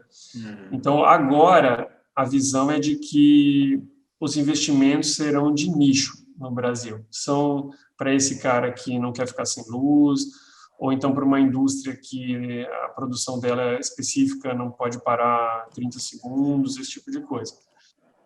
Aquele custo de oportunidade, né? O quanto custa, qual é o atrativo, né, para o benefício que isso vai ter, né, para ele. Mas, assim, a análise que a gente fez é limitada, a gente fez para 15 consumidores, então pode ter consumidores com perfil um pouco diferente, os custos variam também um pouco em relação ao que a gente considerou, aquele DOD, a descarga da bateria, nós consideramos uma descarga de 85%, o Rênio já trouxe aqui uma tecnologia que pode descarregar até 100%, isso poderia mudar um pouco. Então, são outras análises que a gente precisa se aprofundar ainda para ter conclusões mais conclusivas. Então, é difícil também fazer essa previsão. Eu acho que tem oportunidade também no utility scale, como você falou bem no início, na abertura, a questão do PLD horário está chegando e isso pode abrir algumas oportunidades. E a questão do off-grid, que eu já comentei que em alguns casos, no ano passado, o leilão, um sistema com bateria já se viabilizou e o meu entendimento é de que nos próximos leilões isso deve chegar com mais força, esses sistemas híbridos de solar com bateria e talvez biodiesel. Então, eu enxergo que hoje, talvez o que esteja mais próximo da viabilidade justamente são esses sistemas off-grid. Mas aí, reforçando que os colegas, já que a gente está falando de off-grid, outra pergunta sobre se desconectar da rede. Então, quem hoje está conectado da rede, eu não enxergo como uma boa ideia, porque você vai ter que sobredimensionar o seu sistema. Hoje, você está conectado com a rede, ela oferece aquele backup, digamos assim, pela maioria das vezes, né, do tempo. Se você quiser ter um sistema totalmente desconectado da rede, você vai ter que ter um sistema de baterias geralmente 4 vezes maior, e fotovoltaico também 4 vezes maior, do que um sistema que você teria conectado à rede, justamente para você se precaver da pior semana. Por exemplo, vai ter uma semana inteira de chuva, e aí naquela semana o seu sistema ele precisa estar dimensionado para aquela semana, senão você vai ficar sem luz se você se desconectar da rede. E aí isso vai aumentar muito o custo do sistema. Por outro lado, na semana de sol, você vai estar desconectado da rede, seu sistema vai estar cheio, as baterias vão estar cheias, você vai estar vertendo energia. Como você está desconectado, não tem o que fazer com aquela energia, então é um desperdício. E aí, sob um ponto de vista também mais filosófico, eu entendo que isso vai no sentido contrário do que a sociedade está caminhando, porque hoje se fala muito de economia do compartilhamento, e hoje o que a gente tem com o sistema de geração distribuída já é economia do compartilhamento. Quando você está gerando e exportando para a rede, o seu vizinho está consumindo. Quando você não está consumindo, seu vizinho está consumindo. Aí você querer se desconectar da rede, no meu ponto de vista, vai no sentido contrário desse movimento de compartilhamento. Então, eu não enxergo assim como uma boa ideia. É claro que se alguém tiver muito dinheiro, quiser se sentir livre, independente da distribuidora, ele pode fazer, mas eu acho que é muito específico. E tem um aspecto técnico também que o Renato comentou. Se você olhar as cidades que são muito densas, é impossível você... Olha esse cenário que está aí atrás de você, Maurício, com esses prédios enormes. Imagina o consumo de energia que tem por metro quadrado nesses locais. Você não tem como ter uma solução de energia renovável, praticamente, gerando energia e armazenando para você conseguir se desconectar da rede, a não ser que você tenha, por exemplo, algum combustível, por exemplo, um biocombustível, por exemplo, porque solar mesmo você não consegue, nessa área, você não consegue gerar o suficiente para atender um prédio desse. Então, eu ainda acho que as redes vão continuar sendo importantes, principalmente para essas megacidades. E tem um valor muito importante, né? Aí é a questão de calibrar as tarifas para... Porque hoje a gente tem muitos, por exemplo, os impostos, né? Os encargos, eles acabam agregando um peso na tarifa, que aí, do ponto de vista do consumidor, o custo desse sistema ele é muito elevado, quando, na verdade, o custo da rede ele é pequeno. O que deixa caro para o consumidor, e aí faz ele pensar em se desconectar da rede, são esses outros componentes, por exemplo, os encargos, os impostos, que acabam inflando o custo real para o consumidor. Então, talvez no futuro, se realmente começar a ver esse movimento, as pessoas, não, eu fiz a conta aqui, começa a fazer sentido eu me desconectar da rede, pode ser que a estrutura tarifária está equivocada, porque ela foi desenhada para um modelo que não tinha essas opções de você se desconectar da rede, e aí você cobrava os impostos dessa forma, porque o consumidor não tinha como se livrar deles, e aí você gerou um custo fictício, que não é o custo real do sistema. Então, se houver esse movimento, eu creio que a gente deveria repensar a estrutura tarifária para tirar essa cobrança de impostos e expor o que realmente é o custo da rede para o consumidor, que acaba sendo um custo bem baixo comparado com essas outras tecnologias que a gente tem hoje. Entendi, perfeito. Obrigado, Gabriel. São discussões e discussões, a única certeza que a gente sabe é que não dá para prever, né, o futuro, porque são variáveis infinitas, né? Bom, então é isso. Eu agradeço aos nossos participantes, ao público que nos acompanhou, interagiu, mandou perguntas, né? Peço desculpas por não conseguir atender a todos, por absoluta falta de tempo, apesar do Rênio ter dado uma ajudinha aí enquanto a gente conversava, bate um papo aqui. Então é isso, eu agradeço a todos, tenham uma ótima quarta-feira e até uma próxima oportunidade.